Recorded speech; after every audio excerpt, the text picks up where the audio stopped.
from a little bit of doubt to a lot of debt. In 1998, Lego posted a $28 million loss.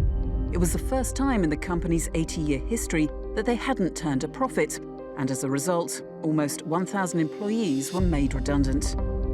But even this didn't stop the company's relentless quest for expansion. Legoland theme parks sprung up all over the world, first in Denmark, then in the UK and California. The idea was to introduce millions more youngsters to the brick. But behind the smiles, these theme parks required huge amounts of capital to keep them going. The security, the logistics, the management. Lego were not specialists in the entertainment market, and these parks were sucking resources from other parts of their core business. In 2001, a company report suggested Lego was wiping $330,000 off its value every day. The Lego empire was overstretched and about to take a big tumble.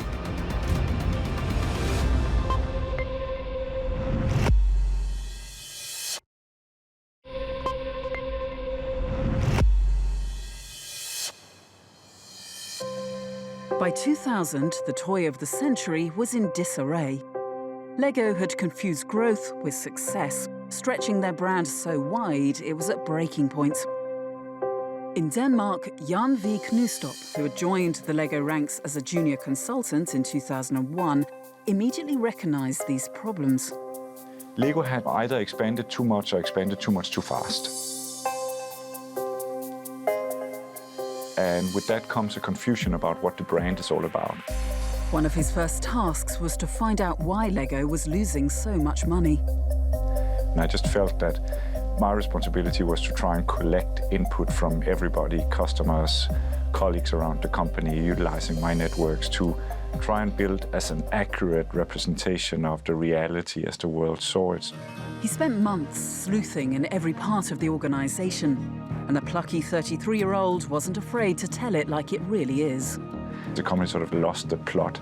The identity is no longer so strong. The understanding of what this company is all about and why it exists is less clear. As the humble Lego brick was going through an identity crisis, the rest of the world was experiencing a digital revolution. A new, louder, trendier toy was vying for prime spot in children's lounges and bedrooms. This Christmas you can buy another toy, or you can buy this, the Sega Master System of Entertainment. By the late 90s, the digital gaming age had well and truly arrived. High-end video games consoles were readily available to play in the home.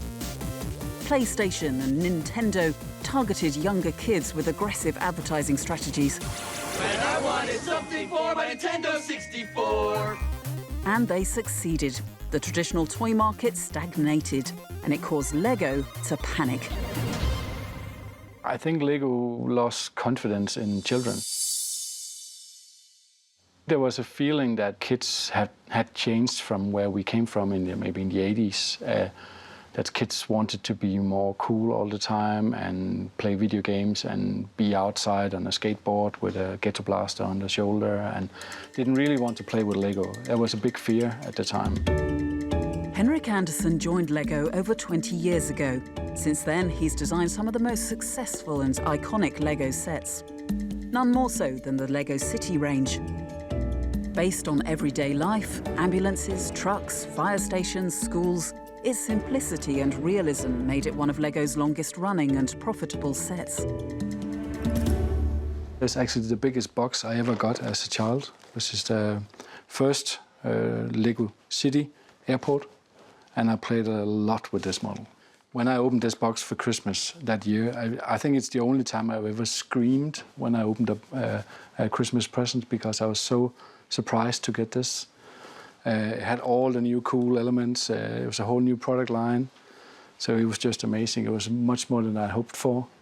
I've always known I wanted to be a Lego designer. We went to Legoland every year, and I think every single year I explained to my mom and dad that I wanted to work for Lego.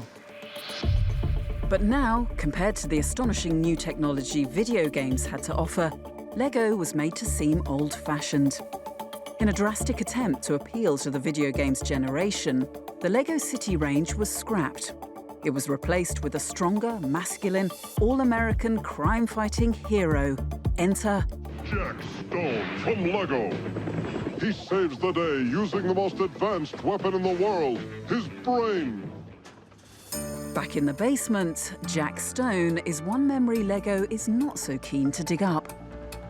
We have, for example, some Jack Stone. He was a new character we came up with who is sort of supposed to be this hero, catching bad guys as well as putting out a fire, you know, and in hindsight, maybe he wasn't sort of that relatable. The biggest mistake was replacing the minifigure with a new figure, which was bigger and less versatile. They tried to give him more personality by adding shoulder pads and muscles to his arms, and in my eyes, that did not really work. I think it was so far off the design principles that I believe were the right ones, was not normal for LEGO. The normal LEGO design principles Henrik longed for have their roots in the very early days of the company. Right back to before the plastic brick, to a time when all LEGO toys were wooden. It all started 100 years ago with Ole Kirk Christiansen. He was a carpenter, but then because of the Great Depression, he is forced to sort of abandon his trade simply because he loses all his customers. They cannot afford to buy his services. So he needs to steer his company in another direction, and that leads to a production of wooden toys. So in 1934, he decides to create a new name for his toy producing company. And he plays with the two Danish words, leg godt, which means play well. He sort of takes the first two letters of each word, puts them together, and there you have it, LEGO. By name and by nature, the mantra, play well, came to encapsulate LEGO's quest to create high-quality children's toys. And Ole Kirk Christiansen would not compromise on this, or so the old story goes. It's a beautiful story. It's back when they were still making wooden toys. The son of the founder came home to his father one day and said, look, I've shipped these toys. I've saved us a lot of money because I've only put in 2 layers of varnish instead of 3. And we've saved money and no one will tell the difference. And the founder was extremely upset, had his son recall all the toys and add that 3rd layer of varnish. That's how much quality was in the mindset of the company. It sort of encapsulates what we're here for. We are here to try and create fantastic play experiences for children. Fast forward 70 years. It's not that Jack Stone lacked quality, but he was a far cry from the realistic models that Ole Kirk Christiansen had built a reputation on. Now, the LEGO senior management was trying to sell new designs that their customers didn't want and their own designers didn't like. It was a recipe for disaster. I remember we tried to convince management that we should have construction vehicles and fire trucks as we used to. They didn't really believe that that would be a big hit. I felt a bit uncomfortable being a designer in that period. We were a small group trying to reignite LEGO City from the 80s and 90s in this world of computer games and skateboards and Jack Stone. It was a bit of a struggle.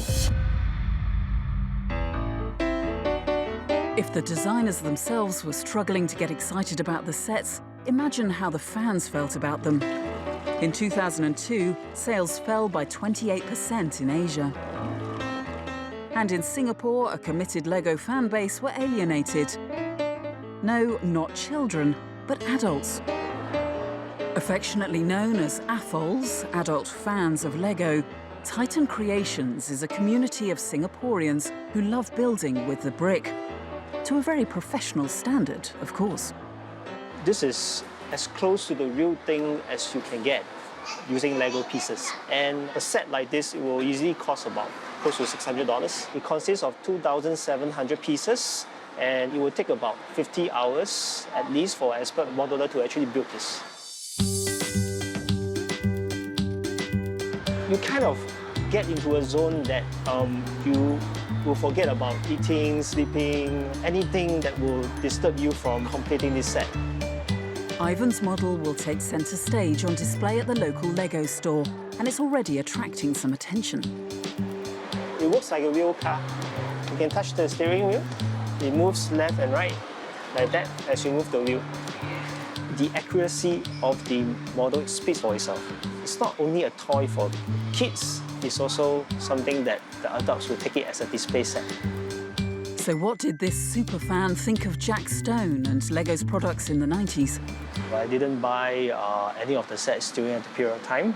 The main reason is I really couldn't connect with the sets. They do not focus on the brick itself. Lego is really about building blocks, but during that period of time, they actually create a lot of new parts that are not what fans are used to. That's also why there's a huge gap between fans and the sets being designed.